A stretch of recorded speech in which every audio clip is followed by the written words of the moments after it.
Hi, my name's Rachel Andrews. Welcome to Everyday Athlete.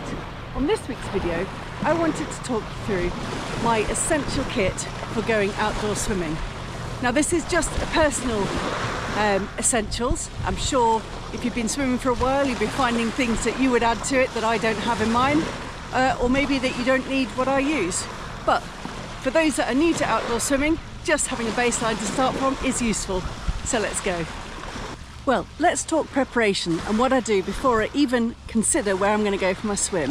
The first thing I'll do is have a look on my mobile phone, and I'm looking at windy.com to give me an idea of the direction the wind's going to be blowing in, so that I can hopefully choose somewhere where I'll be in the lee, meaning that the wind is going to be blowing over the top of me and at water level I won't feel it. So that's going to give me a warmer changing environment for before and after. Once that's sorted, I make myself a hot drink. Now in here I've got some kind of a squash. I think today it's ginger squash with hot water, but I only go up to, I don't know, 2/3 or 3/4 of the way up with hot water straight out the kettle, and then I finish it with cold water just to make sure I don't burn my lips and my mouth when I'm ready for a drink. Nice and easy opening one with a nice wide top, so if it is a bit warm, just leaving it open can let a bit of that heat off, and it shouldn't burn me. But a nice warm drink for after I get out is one of my essentials. Now let's take a little look at the stuff that I wear to get to the swimming. Now let me just point out, it's never a fashion parade for me, but starting from the top, I've always got some kind of a bobble hat on to keep myself warm before the swim. Then I've got a change robe, nice warm change robe, or if you haven't got a change robe, your big coat will do. Anything that's going to keep the wind off when you get into the swim and afterwards.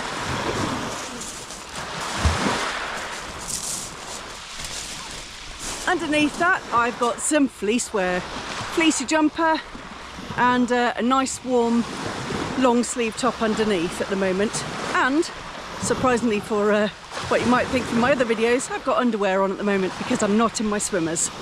Next thing is a surprising garment because it is very high up on me. Let me just show you my trousers. Woo!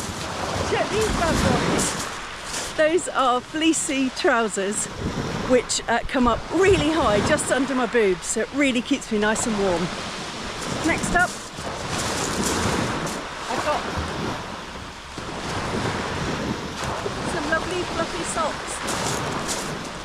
They're nice and baggy fluffy socks, so they're going to be easy to get on and off. And then ideally I want to have some shoes that I can just slip into. Today I've got lace-ups, but they're laced up fairly loosely so I can just slip my feet in and out. What I don't want to deal with when I get out the water is having to use manual dexterity to do up shoes. Just slipping them on into some kind of boots or slip-on shoes is ideal for me, especially if it's a short walk to the car. Today I'm using the Wild Moose tote bag, which was gifted me to Wild Moose, and it's carrying all the kit that I'm going to use for my swim. So let's have a little look inside.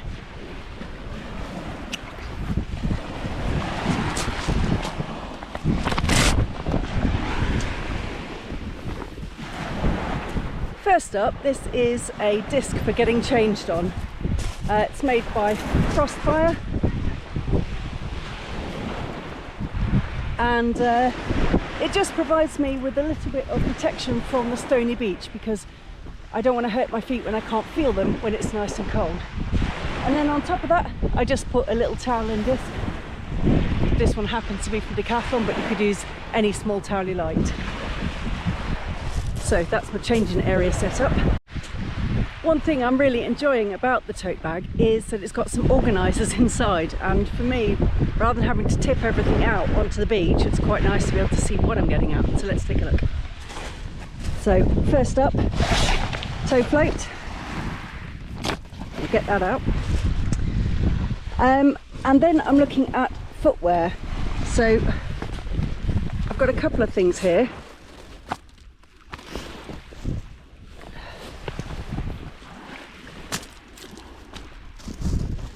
So these are neoprene socks, and they're absolutely brilliant for keeping my feet nice and warm, but they're not very thick on the bottom, and walking on stones does them no good at all.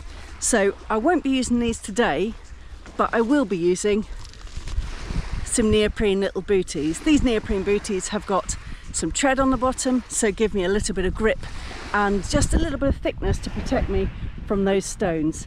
So something for my feet that's got neoprene on it to keep my toes nice and warm always makes me feel more comfortable. Next up is some gloves.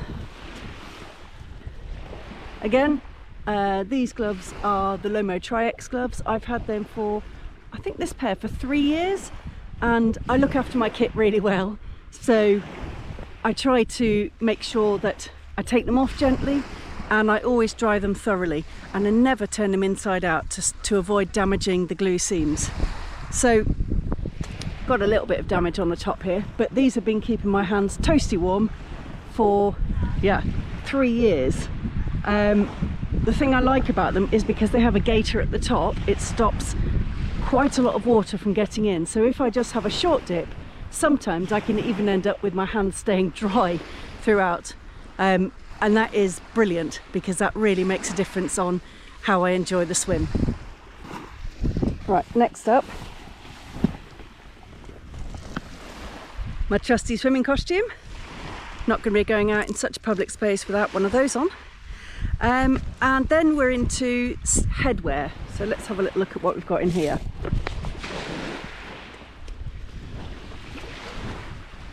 Of course, I've got a bobble hat that I'm going to take when I go in, but that is purely for style terms. I mean, you've heard it's not a fashion parade, but you know, the girl's got to look good in her bobble hats. But underneath the bobble hat, in all seriousness, I will be wearing one of these. Just a normal latex swimming hat. There's a couple of them here. If I think I'm going to get wet, if it's lumpy, then I'd probably wear 2 of these. If it looks like today, one of these underneath the swim hat, underneath the bobble hat. And what that does is it stops the wind from coming through and my head getting cold. So these, above everything else, make the difference on temperature for me. The bobble hat, as I said, is just for looks. When I get out, I'm going to pop all my wet stuff just straight down onto the stones. I'll try and keep them off the things that I'm getting dried on. But once I'm changed, I'll be popping my wet kit into a dry bag. But equally, you could use a plastic bag, anything to separate it out from everything else, so I don't have to have a massive drying epic when I get home. There's a couple more items which are useful when I get out, and I would say number 1 on my list is just a straight up M&S vest. One that is, I use the ones that have got the thin shoulder bits so that I can just step into it. So rather than rustling on over my head, I'm going to be stepping into that and pulling it up over my body, because it's easier to get on and it's quicker to do. And that will be the extent of my underwear. Another thing I'll add at once I'm getting dressed will be a neck warmer, some kind of a buff, and then also a pair of fingerless gloves. Now I go for fingerless because I need to keep my hands warm, but I still need to do stuff. So it might be that I've got to mess around with my shoes, or that I need to undo my drink, or there could be something else I need to do, like handling some wet kit with my fingertips. But it's really important to have something for my hands, and perhaps afterwards I could just put on some normal gloves. Well, I hope you found that little run through of my essential winter kit useful. Let me know in the comments if you've got any additional items that you like to take, or any that you think I should consider. If you've enjoyed the video, please give it a like and drop me a comment. I love to hear from you, and I try to answer all of them. But also, it really helps out if you could subscribe. So please click on my face, ding the little bell, and you'll know when the next one's out. And I'll see you next time.